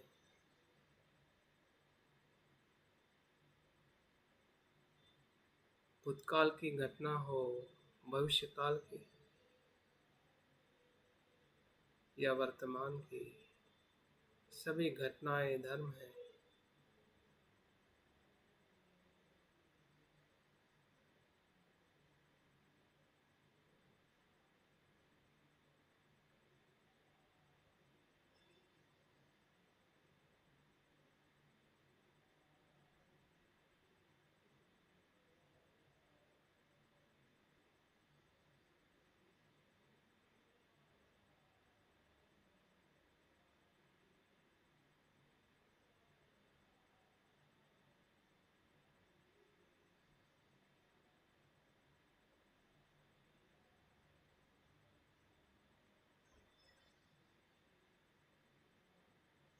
जैसे सांस का आना जाना शरीर का धर्म है,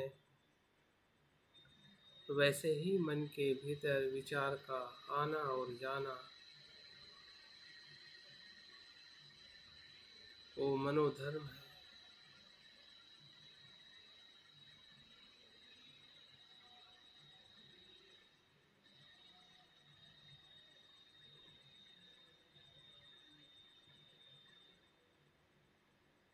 पानी के प्रवाह की तरह, हवा के तरंगों की तरह,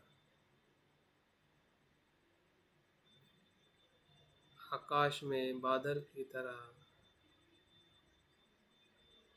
अनेकों विचार उत्पन्न हो रहे और लय हो रहे।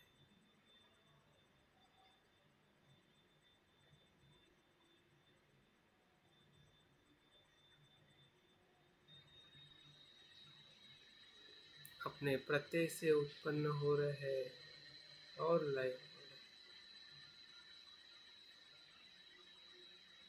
कोई उसमें मैं मेरा ऐसा कारण नहीं है। जो भी विचार आ रहे हैं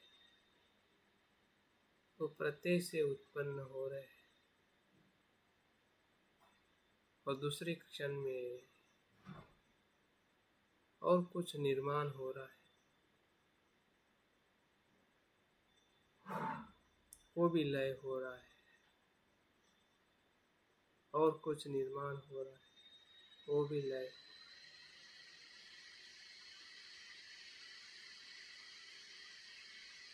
धर्मों को हम देख रहे हैं।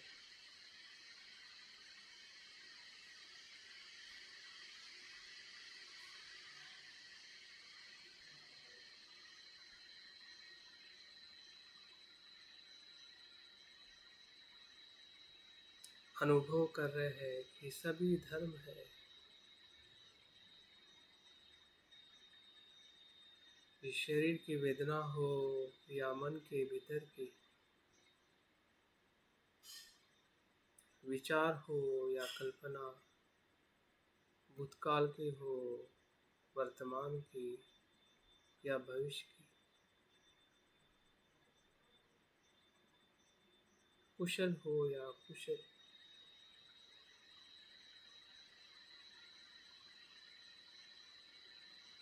सब धर्म है।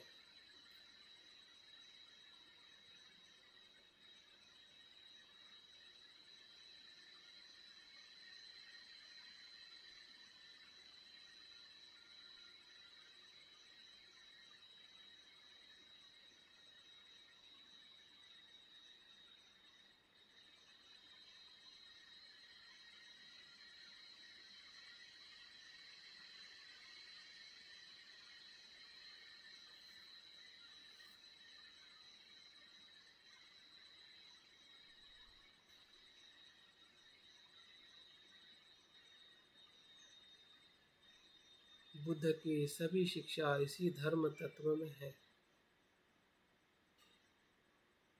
यही धर्म तत्व बुद्ध की शिक्षा का आधार है, मार्ग है।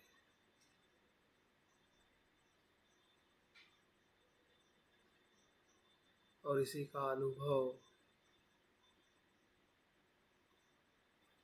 निर्वाण का सुख है।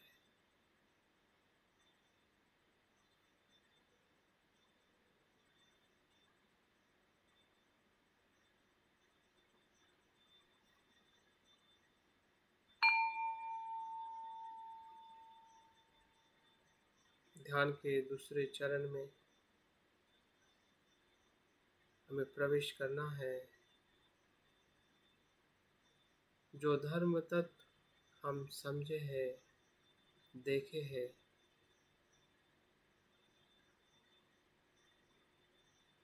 उस धर्म का विश्लेषण करें, विभाजन करें,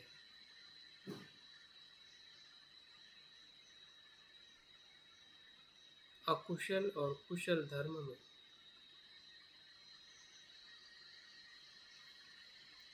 कि जो मन में धर्म निर्माण हुए हैं, हो रहे हैं,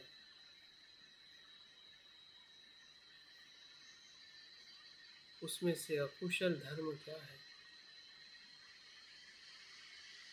अकुशल विचार क्या है,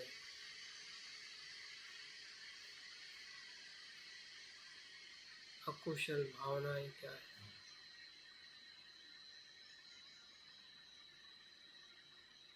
हमारे ही भीतर, हमारे ही मन के धर्म को देखना है।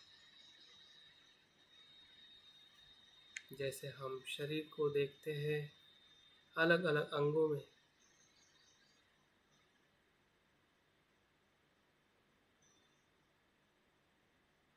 वैसे ही हमारे मन के भीतर जो अकुशल धर्म है वो क्या है,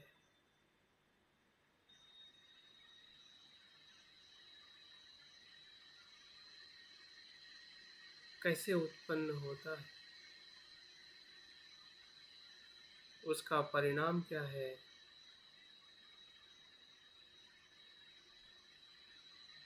उसका स्वभाव क्या है।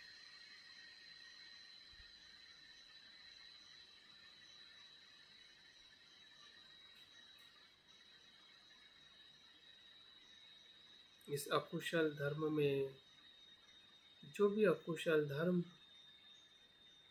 हमारा स्वभाव है, उस अकुशल धर्म को पहचानिए।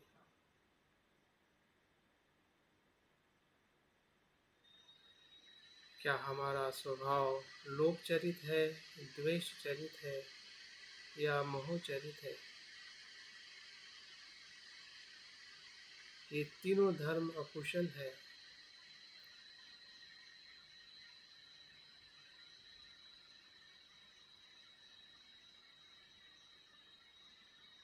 किसी एक धर्म को पहचानिए अपने भीतर कि मैं देख पा रहा हूँ कि मेरा ये चरित है,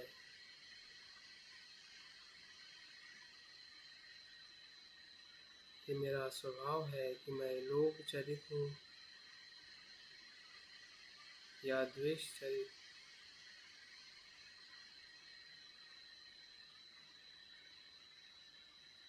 क्योंकि यही अकुशल धर्म का मूल स्रोत है। जो भी हमारे मन में अकुशल भाव, अकुशल विचार,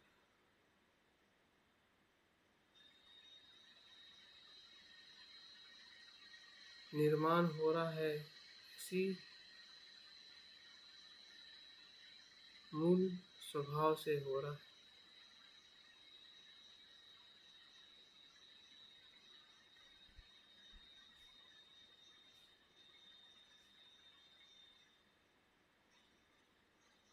हमारी जागृति धीरे धीरे और बढ़ते जा रही है, सूक्ष्म हो रही है, शुद्ध हो रही है।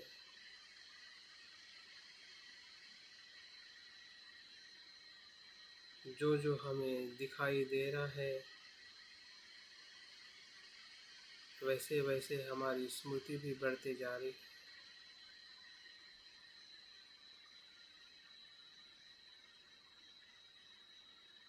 और उस स्मृति के प्रकाश में हम देख रहे हैं कि मैं किस स्वभाव का, अकुशल स्वभाव का व्यक्ति हूँ।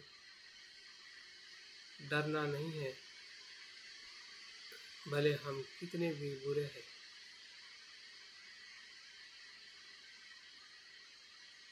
उसको जानना ही धम्म विजय है, क्योंकि वही दुख का कारण है।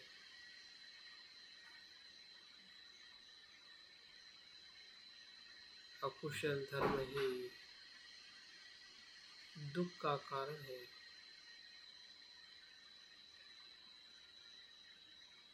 और दुख के कारण को जानना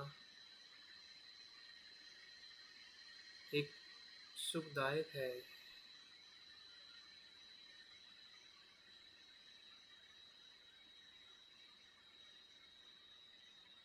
और हम देख रहे हैं कि हमारे भीतर का लोभ हो या द्वेष,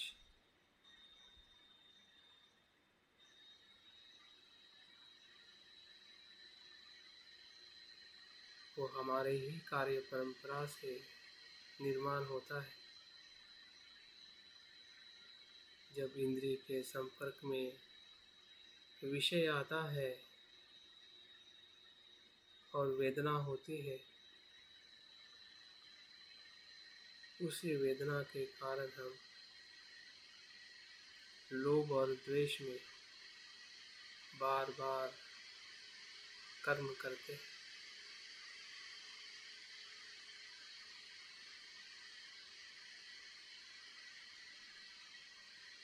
और उसका परिणाम हमें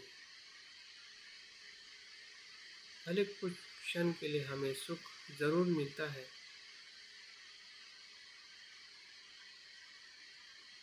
जिसे हम इंद्रिय सुख कहते हैं या सांसारिक सुख कहते हैं। फिर शरीर का सुख हो, धन का सुख हो, पद का सुख हो,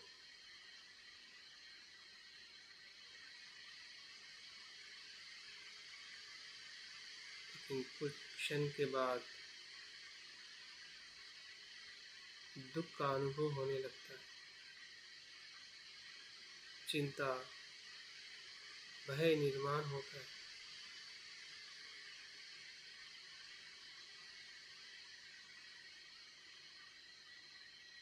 इसलिए वो दुख है। अंतिमता उसका परिणाम दुख है। सभी अकुशल स्वभाव का परिणाम दुख है।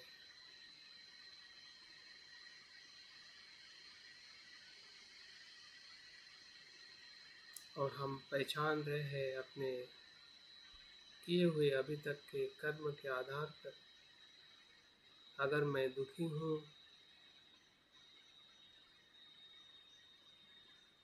सब कुछ होते हुए भी, धन का सुख है, शरीर का सुख है, पद का सुख है, फिर भी कुछ अगर कम है, भय है, चिंता है, तो कहीं ना कहीं उसके पीछे हमारा लोभ है, द्वेष है या अज्ञान है। इसी अकुशल मनोधर्म से मैं बार बार दुखी हूँ।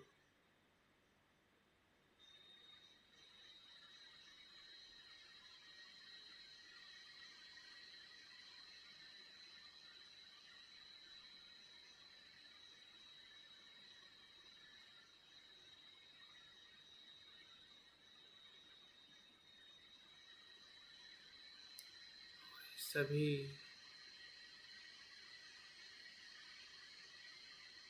अनुभव को भी देखे कि वो अनित्य है, क्षण प्रतिक्षण होने वाला है। वो अपने आप में नित्य नहीं है। भले हमारा लोभ हो या द्वेष, वो अनात्म है। उससे हम मुक्त हो सकते हैं, क्योंकि वो स्वयं में नित्य नहीं है।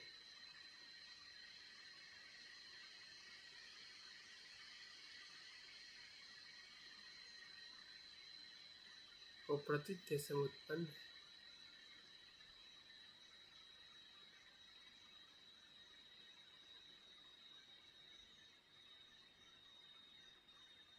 जब उसके हम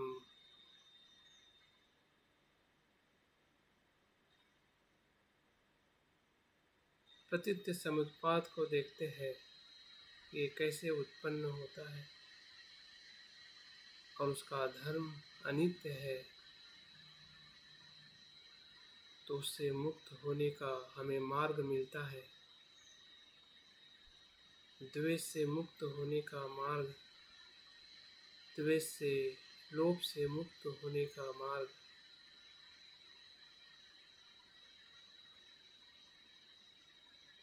जब उसे हम उसके लक्षण में देखते हैं कि वो अनित्य है,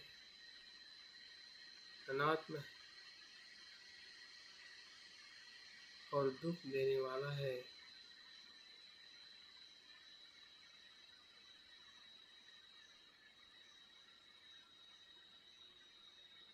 तो उससे हमें प्रेरणा मिल रही है कि मैं इससे मुक्त हो सकता हूँ, हो रहा हूँ, क्योंकि मैं धम्म विषय कर रहा हूँ, देख रहा हूँ उसका धर्म क्या है।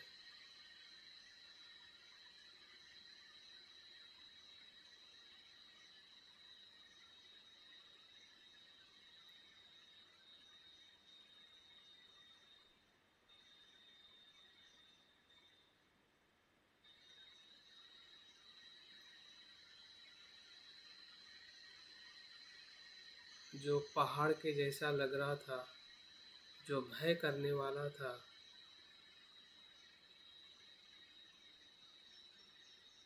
जिससे हम चिंतित थे, वो सभी चिंताएं, वो भय, उससे हम मुक्त हो रहे हैं,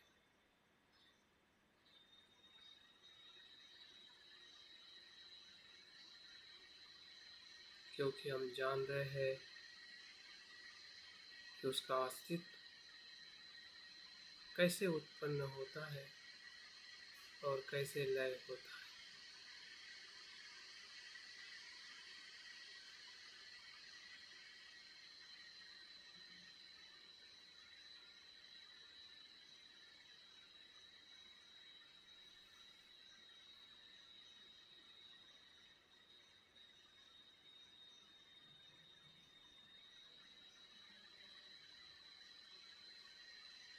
यही अकुशल धर्म हमें बुद्ध की श्रद्धा की तरफ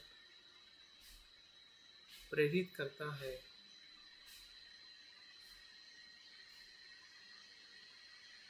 बुद्ध होने की प्रेरणा देता है। इस दुखों से मैं मुक्त हो सकता हूँ, क्योंकि वो अनित्य है, अनात्म है।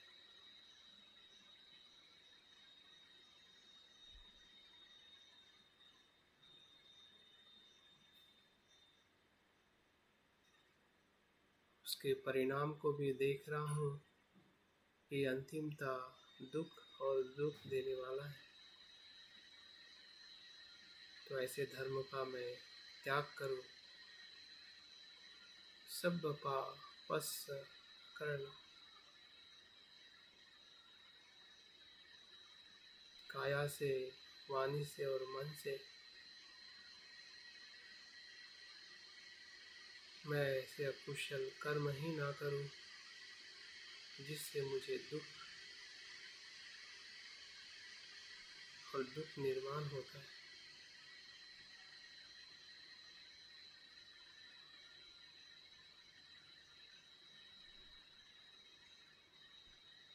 यही धम्म विचय है।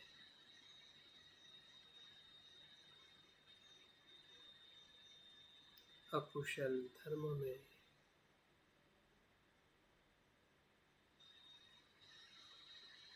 धम्म विचय करके देखना।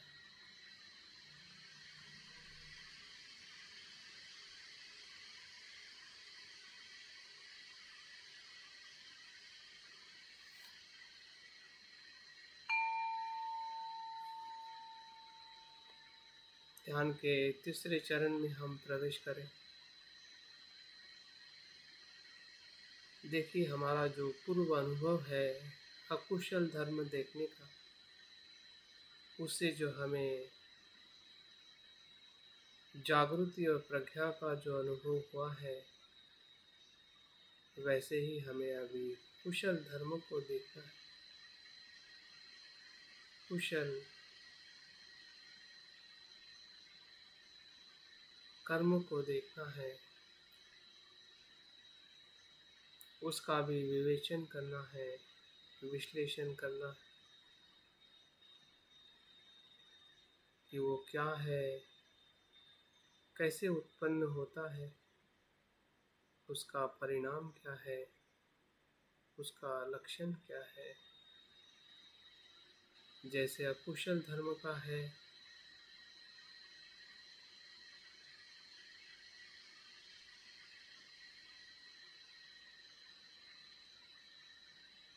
वैसे ही कुशल धर्म का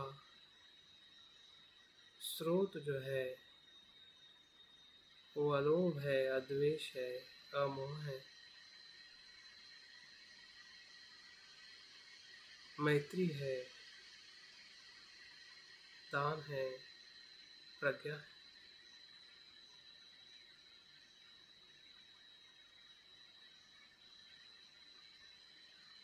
देखिए, हमारे कुशल धर्म के मनोअवस्था को पहचानिए। अभी हम जो ध्यान कर रहे हैं, धम्म का आचरण कर रहे हैं, धम्म का ग्रहण कर रहे हैं, धम्म का अनुभव कर रहे हैं, ये सभी कुशल मनोअवस्था है।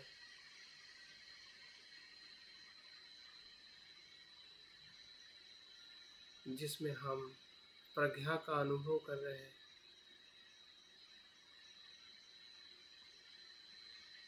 स्वयं पर और औरों पर मैत्री करने का अनुभव कर रहे हैं।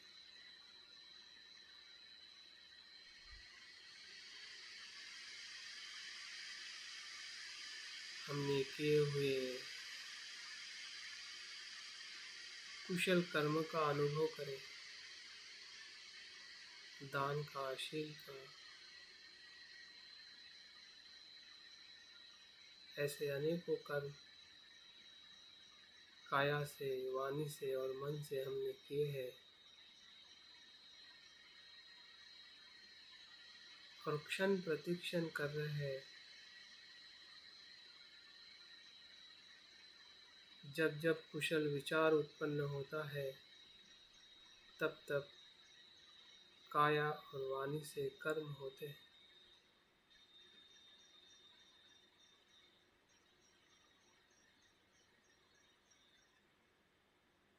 और उसका मूल स्रोत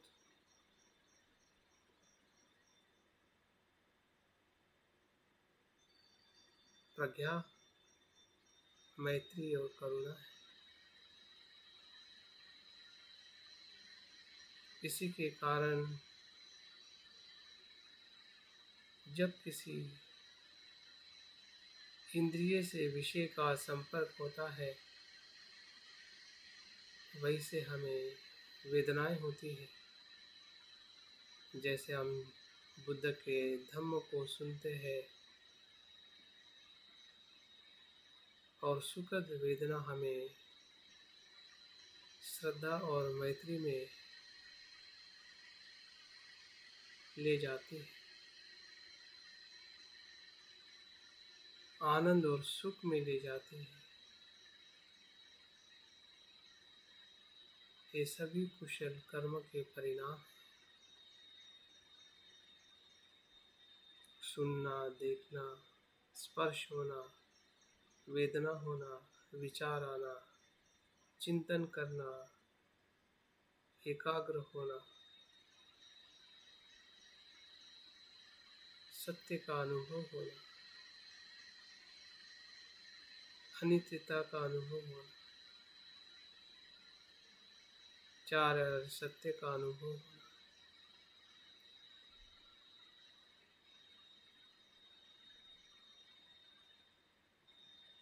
ये सभी कुशल धर्म हैं।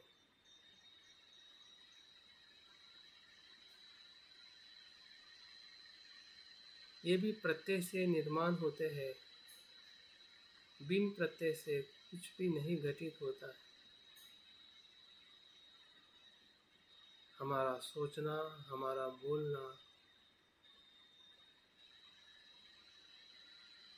हमारा काया से कर्म होना, सब कुछ मनोमय है। मन में विचार आता है, धर्म निर्माण होता है, उससे कर्म होता है। कुशल विचार आया, कुशल कर्म हुआ। चेतना ही कर्म है, चेतना ही धर्म है। कुशल चेतना, कुशल कर्म, सुखद परिणाम, शांति का, सुख का, समाधान का।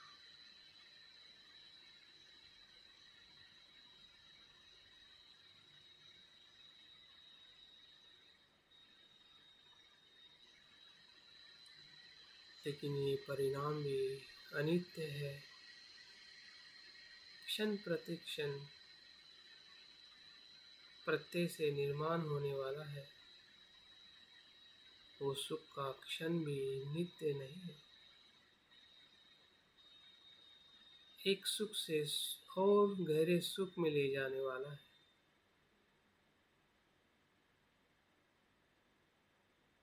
अगर हम उसी सुख में नित्य कहे, नित्य माने, तो वो मिथ्या धारणा है। वो सुख और विशाल सुख की तरफ ले जाने वाला है। जब उसे हम अनित्य देखते हैं, अनात्म देखते हैं, कुशल धर्म को, कुशल कर्म को,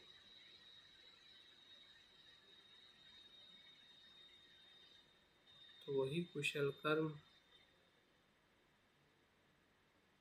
निर्वाण की भूमि को निर्माण करता है।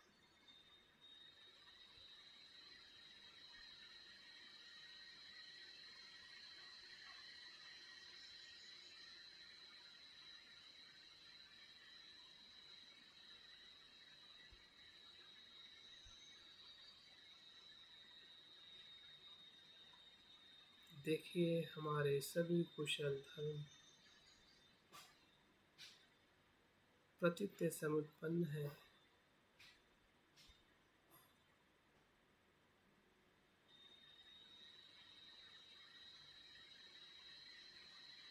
प्रवाहित है, क्षण प्रतिक्षण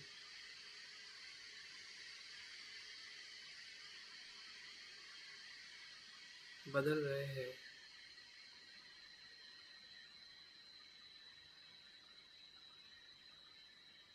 लेकिन ये बदलाव सुख से सुख की तरफ ले जाने वाला है।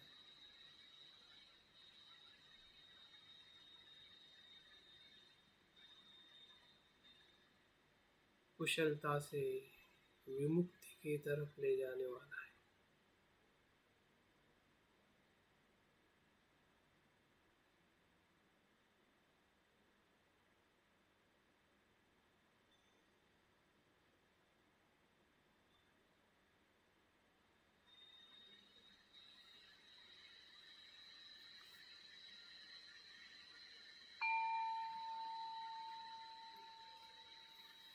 ध्यान के चौथे और अंतिम चरण में हम प्रवेश कर रहे हैं।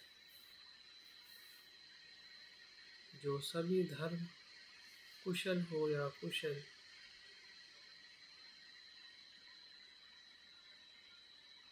हमारे पंच स्कंद में ही निर्माण होते हैं।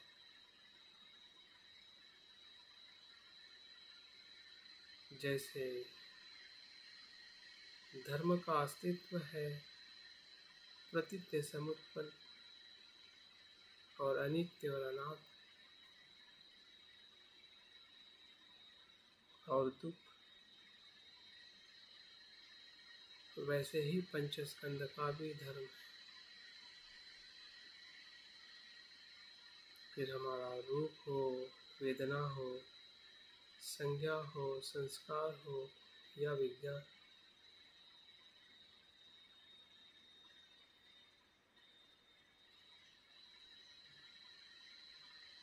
इन सभी का धर्म उत्पन्न होना और लय होना है।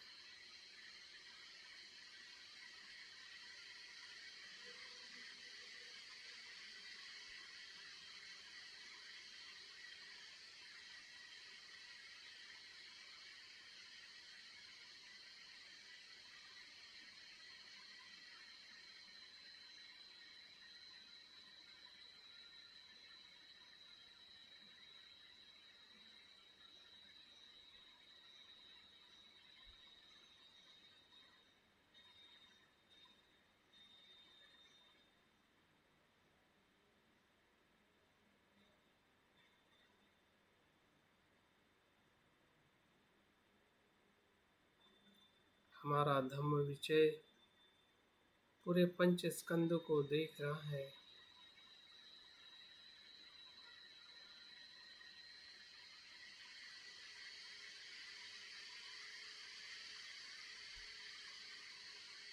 रूप भी अनित्य है, अनात्म है, दुख है, इसलिए ना वो मैं हूँ, ना मेरा है, ना आत्मा है।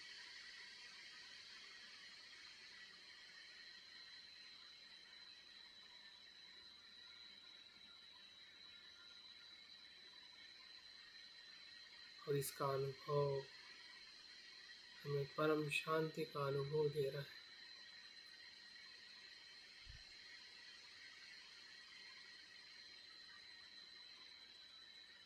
वेदना का धर्म भी ऐसा ही है। वेदना आ रही है और जा रही है, संज्ञाएं भी आ रही है और जा रही है, संस्कार कुशल हो अकुशल, विज्ञान चक्षु विज्ञान हो या स्रोत विज्ञान, सभी नदी के प्रवाह की तरह, जैसे पांचों नदियाँ इकट्ठा आती है और समुंदर में विलीन हो जाती है, वैसे ही पंचस्कंद अपने प्रत्ययों से उत्पन्न होते हैं और इकट्ठा आकर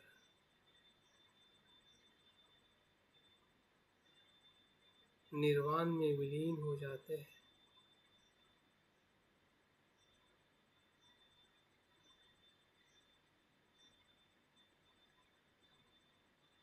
क्योंकि वो अनित्य है, अनात्म है।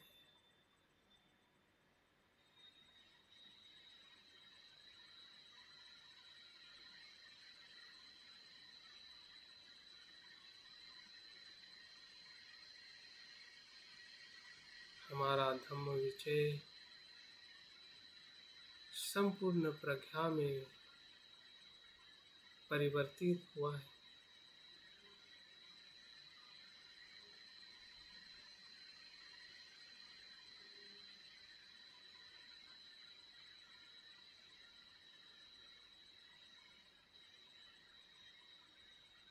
और हम संपूर्ण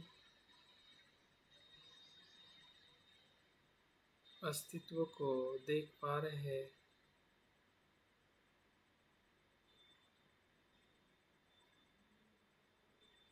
स्वभाव शुद्ध है,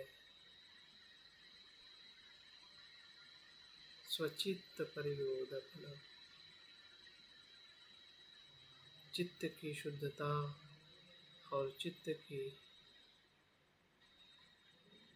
विमुक्तिता,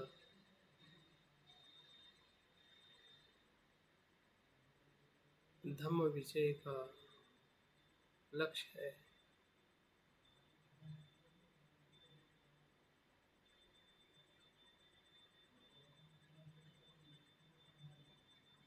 और हमारा चित्त परिशुद्ध हुआ है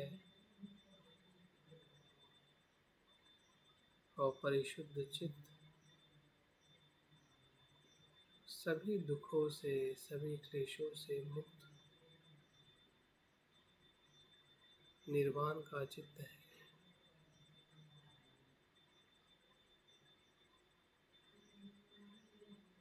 यही बुद्ध का शासन है,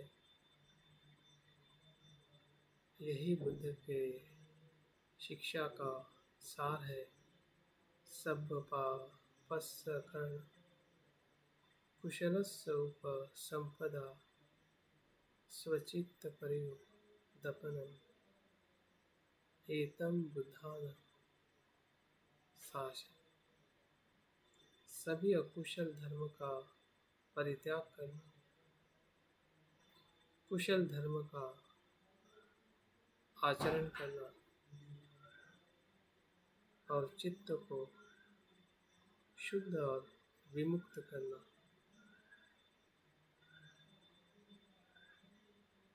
यही बुद्ध का उपदेश है,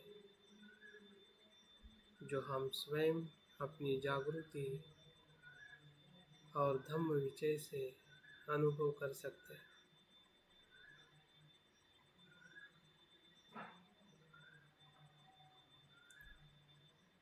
बुद्धं शरणं गच्छामि, धम्मं शरणं गच्छामि, संघं शरणं गच्छामि।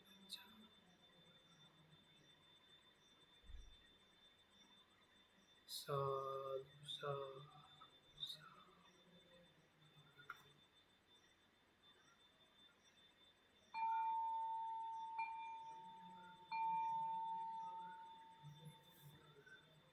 धीरे धीरे ध्यान को समापन करते हुए संकल्प करें कि जो अनुभव हमें हुआ है उस अनुभव के आधार पर हम अपने काया वाचा मन के कर्म को और शुद्ध करें।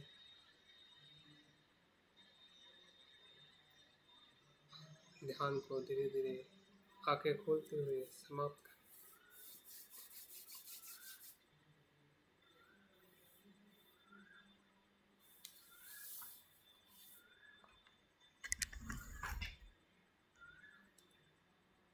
तो बहुत बहुत साधुवाद इस सत्र में बने रहने के लिए। उम्मीद करता हूँ कि इससे ज़रूर हमें धम्म विजय को देखने का हमें मार्ग मिला।